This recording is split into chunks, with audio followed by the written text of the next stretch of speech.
Então, meus irmãos, nós hoje vamos concluir, se Deus quiser, o capítulo 22 da Declaração de Fé das Assembleias de Deus, que tem por título A Segunda Vinda de Cristo. E nós temos aqui na página... Eu não peguei o óculos. Na página 189, os súditos do reino de Cristo. E essa é a última sessão do capítulo 22. E com isso nós concluímos essa parte da segunda vinda de Cristo. Então, eu vou ler aqui o texto e depois eu vou explicar. Os súditos do reino de Cristo. Os habitantes da terra, no período do milênio, são os cidadãos das nações que sobreviveram à grande tribulação. Opa, obrigado pelo óculos. Agora posso pegar melhor. Muito bem. Aí tem aqui, esses números são os versículos que são citados por extenso no final de cada capítulo. O livro do Apocalipse mostra-nos que 2 grupos reinarão com Cristo durante o milênio. Nós, os crentes, provenientes da era da igreja, e os mártires da grande tribulação. Aí, abre aspas, vem a citação bíblica por extenso, que diz o seguinte: E vi tronos, e assentaram-se sobre eles aqueles a quem foi dado o poder de julgar. E vi as almas daqueles que foram degolados pelo testemunho de Jesus e pela palavra de Deus, e que não adoraram a besta nem a sua imagem, e não receberam o sinal na testa nem na mão, e viveram e reinaram com Cristo durante 1000 anos. Fecha aspas. Apocalipse, capítulo 20, versículo 4. Os crentes vindos da era da igreja, juntamente com os santos do Antigo Testamento, receberão autoridade para governar a terra. E dentre eles, os 12 apóstolos governarão sobre as 12 tribos de Israel. As expressões julgamento, julgar, trazem com frequência a ideia de governo, governar no Antigo Testamento. Esses serão os súditos do Rei dos Reis. O segundo grupo são os mártires da grande tribulação, que não adoraram a besta. Eles formam uma só grei, juntamente com os crentes provenientes da era da igreja, os santos da primeira ressurreição. Abre aspas, aí vem a citação bíblica por extenso, onde lemos o seguinte: Bem-aventurado e santo aquele que tem parte na primeira ressurreição. Sobre estes não tem poder a segunda morte, mas serão sacerdotes de Deus e de Cristo, e reinarão com ele 1000 anos. Fecha aspas. Apocalipse, capítulo 20 e o versículo 6.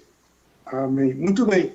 Aqui nós temos o texto, a última sessão, o capítulo 22 da nossa Declaração de Fé, que fala da segunda vinda de Cristo. Nós encerramos na semana passada falando do término do milênio. E parece que alguém perguntou por que a Terra vai ser pouco povoada, uma pergunta mais ou menos dessa natureza. Eu não lembro bem a pergunta. Eu sei que eu fiquei de ver essa semana, mas o certo é que o milênio, realmente é uma sequência, porque vai terminar a grande tribulação, e já vimos aqui, já lemos várias vezes que na grande tribulação vai perecer de morte a quarta parte dos moradores da Terra, 25% dos habitantes da Terra. É um número muito, muito grande, chega a quase 2 bilhões de pessoas, é uma mortandade indescritível. Se o planeta Terra hoje consta com mais de 7 bilhões de pessoas, então 25% passa de 1 bilhão e meio, quase na casa de quase 2 bilhões hoje. E é o que diz aqui em Apocalipse, que eu já tenho lido várias vezes, mas eu quero ler de novo, que é Apocalipse capítulo 6, e o versículo 7, quando diz assim: quando o Cordeiro quebrou o quarto selo, ouvi a voz do quarto ser vivente dizendo: venha. Vi então, e eis um cavalo amarelo. O seu cavaleiro se chamava Morte, e o inferno o estava seguindo. Eles foi dada autoridade sobre a quarta parte da terra para matar a espada, pela fome, com a mortandade e por meio dos animais selvagens. Então veja, aqui fala da quarta parte da população da Terra, da humanidade, são 25%. E aqui temos uma praga, porque veja, isso aqui já estava no profeta Ezequiel. Se a gente voltar ao Antigo Testamento, no capítulo 14, aqui tem uma palavra que a mensagem era especificamente para Jerusalém. Aqui no versículo 13, diz assim, olha, 14 diz aqui, ó, versículo 13, diz assim: filho do homem, quando uma terra pecar contra mim, cometendo graves transgressões, me estenderei a mão contra ela, e cortarei o suprimento de pão, enviarei contra ela fome, e eliminarei dela pessoas e animais. Mesmo que estivesse no meio dela esses 3 homens, Noé, Daniel e Jó, eles, pela sua justiça, salvariam apenas a sua própria vida, diz o Senhor Deus. Amém. Então veja que eu estava falando exatamente a mortandade, a praga de Apocalipse, do quarto cavaleiro, o cavaleiro amarelo, o pálido. A tradução permite também a palavra, pode ser o termo amarelo, o termo pálido, mas isso é um detalhe. Então, ali fala dos elementos, ali fala exatamente da espada, fala do sustento, do pão, fala também da mortandade de pessoas e também de animais. E fala ainda, se esses 3 justos intercedessem, eles não seriam ouvidos, eles seriam ouvidos para salvar-se a si mesmo, para salvarem-se a si mesmo. Isso mostra também, meus queridos irmãos, minhas irmãs, é que nessa praga da grande tribulação, dessa mortandade, os justos, porque perguntaram também, não lembro se na semana passada ou se na outra semana, se é possível salvação, alguém ser salvo na grande tribulação. Nós falamos sim, que é Apocalipse capítulo 7, fala da grande multidão, que veio da grande tribulação, e até expliquei por que são os desviados, os filhos de crentes, pessoas que não deram ouvido ao Evangelho, não deram importância, achavam que a mensagem do Evangelho era a história da carochinha, e às vezes fazia até piada e deboche, e levavam uma vida sem pensar nas coisas de Deus. Quando a igreja é arrebatada, então aí cai a ficha. Então, e aí essas pessoas não vão entrar na conversa do anticristo, da besta. Então, eles vão ser perseguidos, é um número grande. Um número grande, muito bem. Então, nós explicamos isso, não lembro se na semana passada ou se na outra semana. Então, o que acontece? Jesus, quando ele vier em glória, para estabelecer o seu reino de justiça e de paz na terra, para restaurar o trono de Davi, restaurar o reino de Israel. A pergunta que os apóstolos fizeram a Jesus, quando eles lhe perguntaram: restaurarás tu nesse tempo o reino de Israel? Então, é isso que vai acontecer quando Jesus vier em glória. Vai julgar as nações, nós falamos isso, está lá em Mateus 25, o julgamento das nações no vale de Josafá, na parte oriental de Jerusalém. Então, e vai pôr fim também à batalha do Armagedon, a guerra de todas as nações contra Israel. Muito bem. E aí entra o milênio. E nós falamos na semana passada sobre o reino milenial, o reino milenar de Cristo. Muito bem. E o que acontece hoje, o que nós vamos falar? Nós vamos falar dos habitantes, né? Foi essa pergunta que também fizeram na semana passada, os habitantes do milênio. E aqui nós acabamos de ler. Olha, os habitantes da Terra, no período do milênio, são os cidadãos das nações que sobreviveram à grande tribulação. Então, na nota 41, está mostrando o versículo que confirma essa declaração. Essa nota 41 está aqui na página 193. E a passagem é a de Mateus, capítulo 25, que já mencionei aqui, que diz o seguinte, abre aspas, e quando o Filho do Homem vier em sua glória, e todos os santos anjos com ele, então se assentará no trono da sua glória, e todas as nações serão reunidas diante dele. E apartará uns dos outros, como o pastor aparta os bodes dos bodes das ovelhas. E porá as ovelhas à sua direita, mas os bodes à esquerda. Então dirá o rei aos que estiverem à sua direita, vinde, bendito de meu Pai, possui por herança o reino que vos está preparado desde a fundação do mundo. Fecha aspas. Mateus, capítulo 25, versículo 31 ao 34. Então, é claro que o texto continua. Se você está com a Bíblia na mão, você pode acompanhar, pode ler depois. Ele vai continuar dizendo, porque me viste com fome, me deste de comer, me viste com sede, me deste de beber, me viste nu, me vestiste, me viste preso, fosse visitar-me, me viste enfermo, fosse ver-me, e assim por diante. Portanto, possui por herança o reino que vos está preparado desde a fundação do mundo.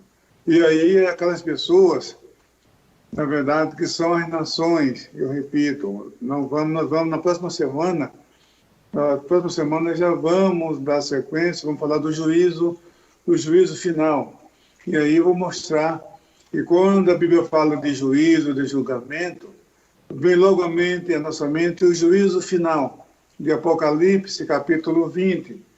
Mas existe mais de um julgamento. Já falamos aqui do julgamento da igreja, do tribunal de Cristo, falamos aqui logo no início, e é um juízo, é um julgamento.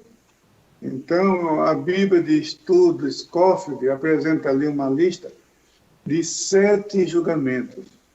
O julgamento dos anjos, o julgamento de Israel, o julgamento da igreja, o julgamento dos nossos pecados, o julgamento das nações, o julgamento do grande trono branco, que é o juízo final. Então, nós já falamos do julgamento da igreja, que é o tribunal de Cristo. Falamos na semana passada, ou na semana retrasada, não lembro bem, o julgamento das nações, no Vale de Josafá, na parte oriental de Jerusalém, quando Jesus ia em glória. e ali os representantes das nações vão estar ali. E essa palavra, é claro,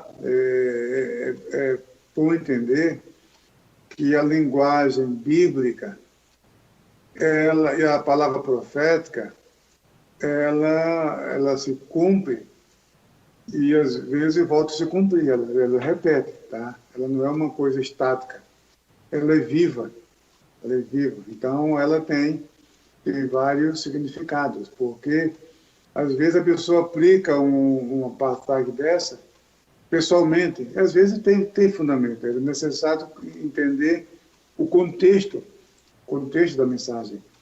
E a linguagem bíblica, a narrativa bíblica, o discurso profético, ele não segue numa sequência linear.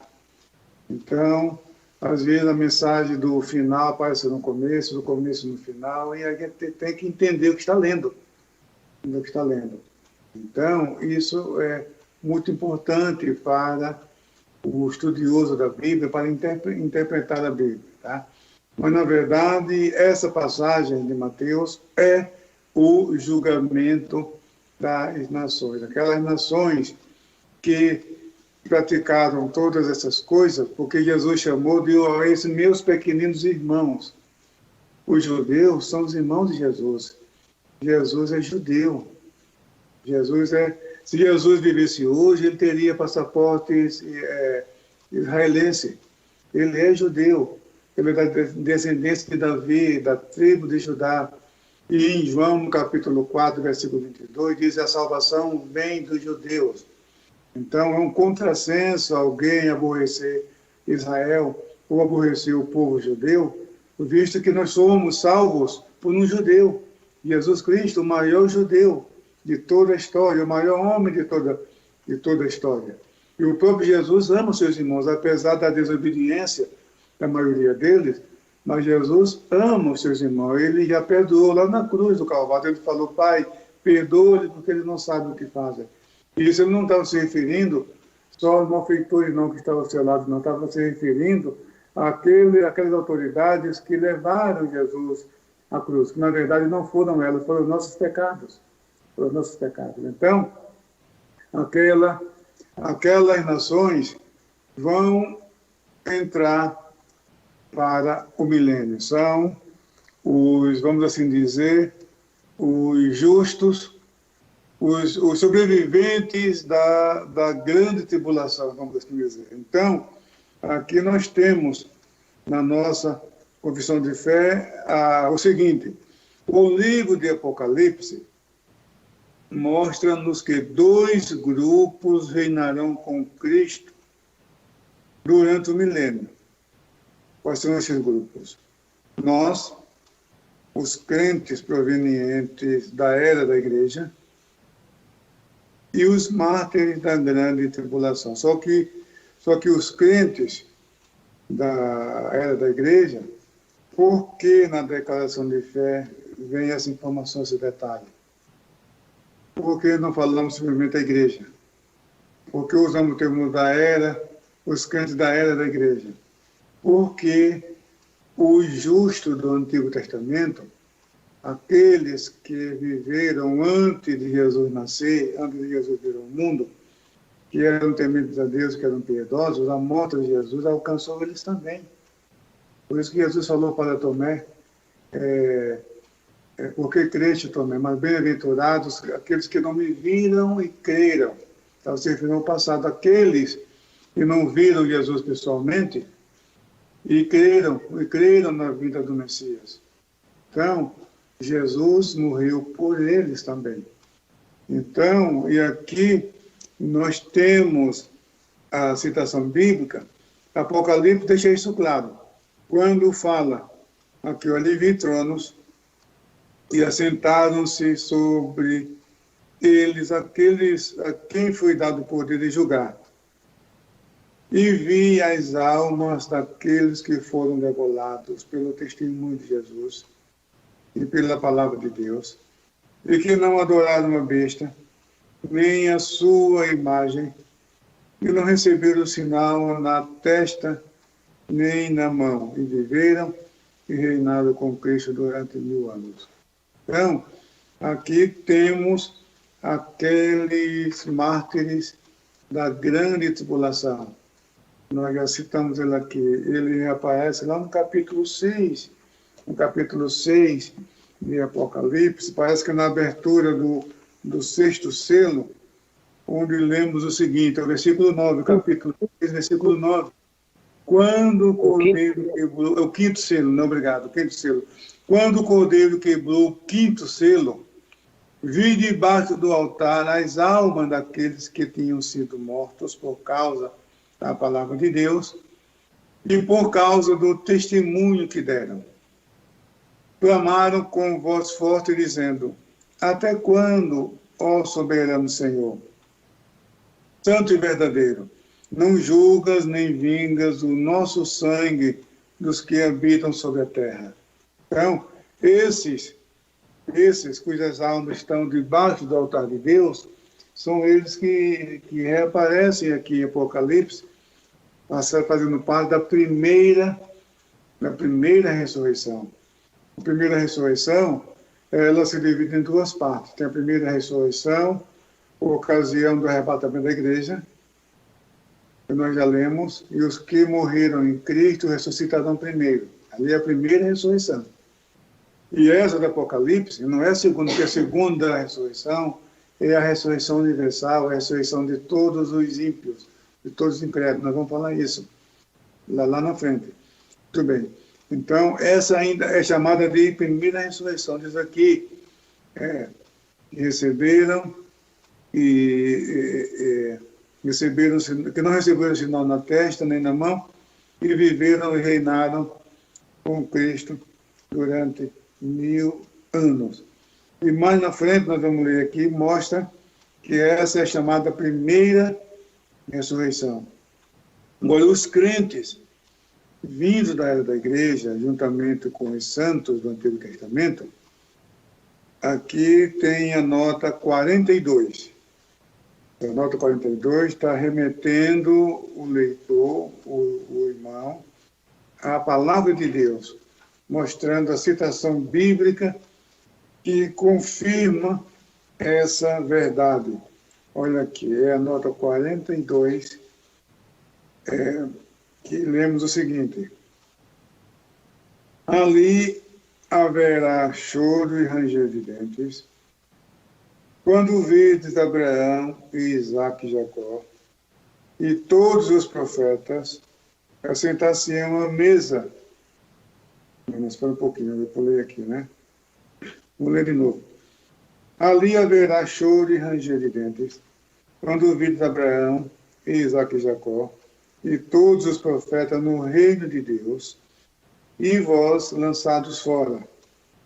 E virão do Oriente e do Ocidente, e do Norte e do Sul, e assentar-se-ão à mesa no reino de Deus. Isso está em Lucas, no capítulo 13, versículos 28 e 29, mas isso está também na passagem paralela dos evangelhos sinóticos de Mateus e Marcos. Muito bem, aqui está falando, Jesus está prometendo que a igreja que os salva de todos os 4 cantos da terra, do norte, do sul, do leste, do oeste, de todas as partes, esses salvos, os crentes em Jesus, vão se sentar à mesa junto com os patriarcas do Antigo Testamento, que ele menciona nomes: Abraão, Isaque e Jacó, e os profetas. É claro que isso inclui todos os justos. Então, os justos do Antigo Testamento vão se unir nesse dia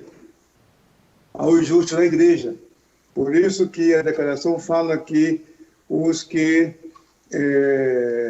vieram da era da igreja, os crentes vindos da era da igreja, juntamente com os santos do Antigo Testamento, receberão autoridade para governar a terra. Aqui tem outra nota, a nota 43. Vamos ler, que diz aqui a nota 43. Abre aspas. E ao que vencer e guardar até o fim as minhas obras, eu lhe darei poder sobre as nações, e com vara de ferro as regerá, e serão quebradas como vasos de oleiro, como também recebi de meu Pai.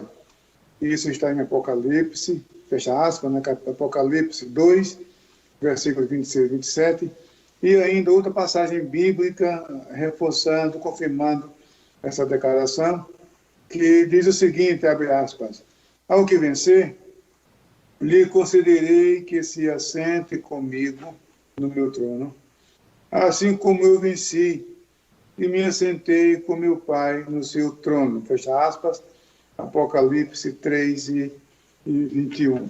Então, promessa do Senhor Jesus. E aqui em Apocalipse a gente vê o cumprimento dessa promessa. Mas continua ainda. E dentre eles, os 12 apóstolos governarão sobre as 12 tribos de Israel. Aí vem a nota que remete à leitura bíblica, a nota 44, que diz o seguinte, palavra do Senhor Jesus, abre aspas, e Jesus disse-lhes, em verdade vos digo que vós, que me seguistes, quando na regeneração, o Filho do Homem se assentar no trono da sua glória, também vos assentarei sobre 12 tronos, para julgar as 12 tribos de Israel. Fecha aspas, Mateus 19, versículo 28. E ainda outra passagem, abre aspas, para que comais e bebais a minha mesa no meu reino, e vos assentei sobre tronos, julgando as 12 tribos de Israel. Fecha aspas, Lucas 22 e versículo 30.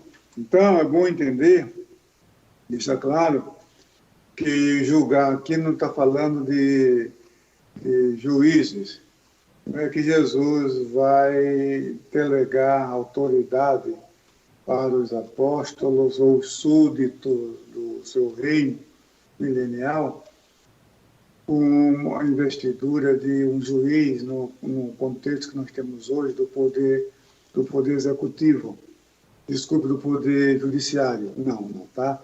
O juiz, no Antigo Testamento, muitas vezes tem o sentido de governo. Então, é só você ver os juízes de Israel. Você lê a história de Sansão, de Gideão, de Eude, de Débora, são juízes que julgaram Otiniel. Eles, na verdade, governaram. Eles eram libertadores ocasionais que Deus levantava para libertar o seu povo de uma crise nacional e às vezes regional, mas eles administravam, eles governavam. Então, a Bíblia diz que Eli, tem referências bíblicas, deixa eu ver aqui, olha, na nota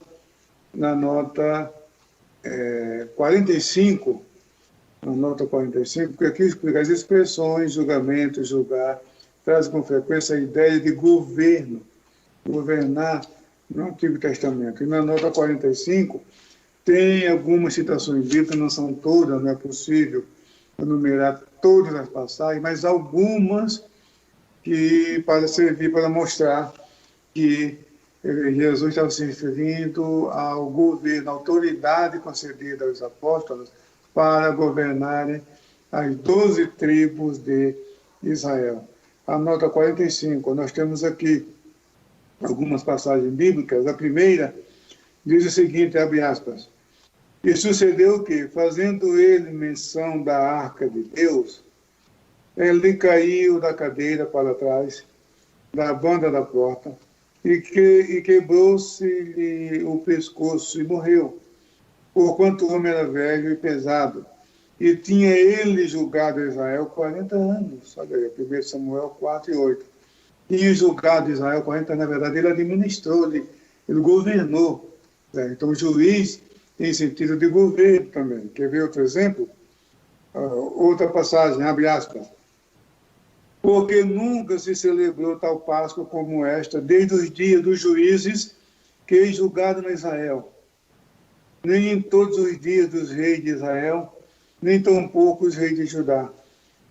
Fecha aspas, segundo Reis 23 e 22. Novamente, que os juízes julgaram Israel, quer dizer, que os juízes governaram Israel. Mais uma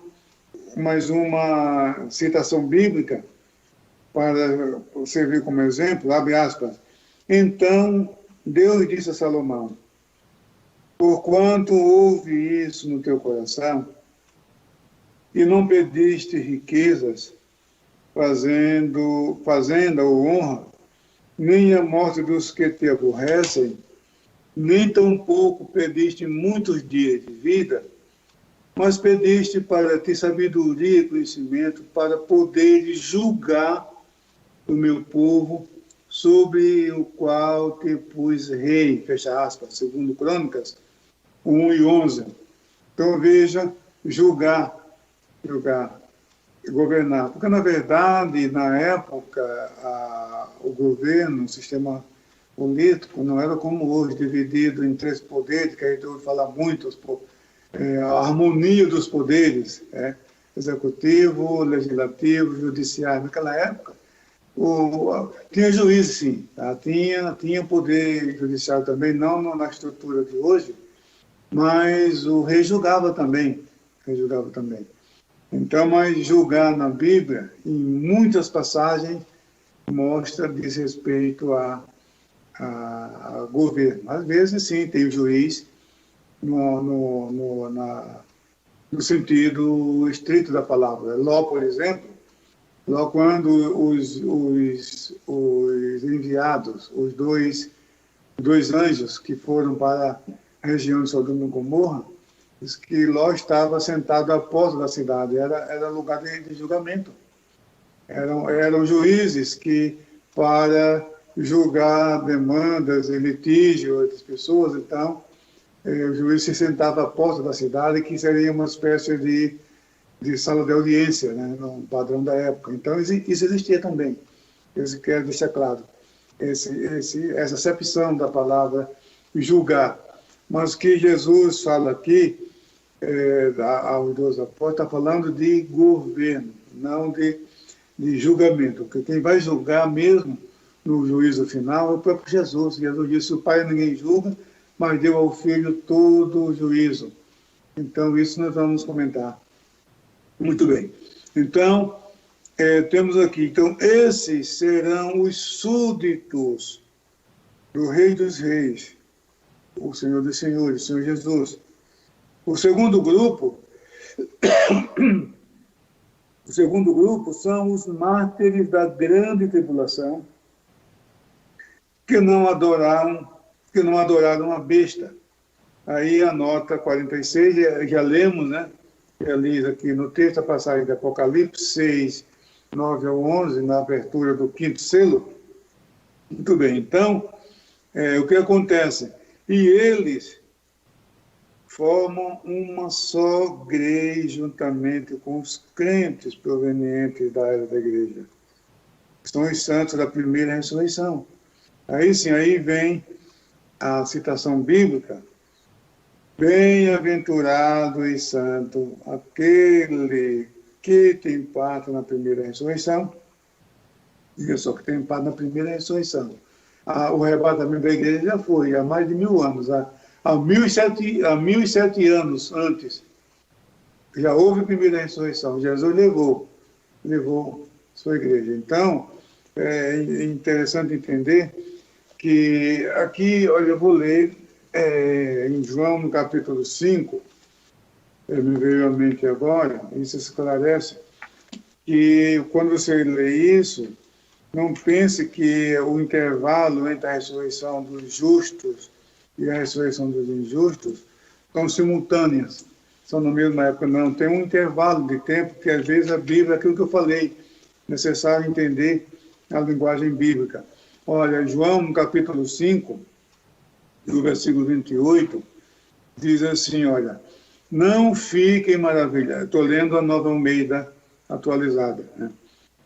Você pode ler a Almeida Corrigida também, não tem problema nenhum, que a linguagem aqui é mais fácil de compreender. Não fiquem maravilhados com isso, porque vem a hora em que todos que se acham nos túmulos ouvirão a voz dele e sairão. Os que tiverem feito o bem para a ressurreição da vida, e os que tiverem praticado o mal para a ressurreição do juízo.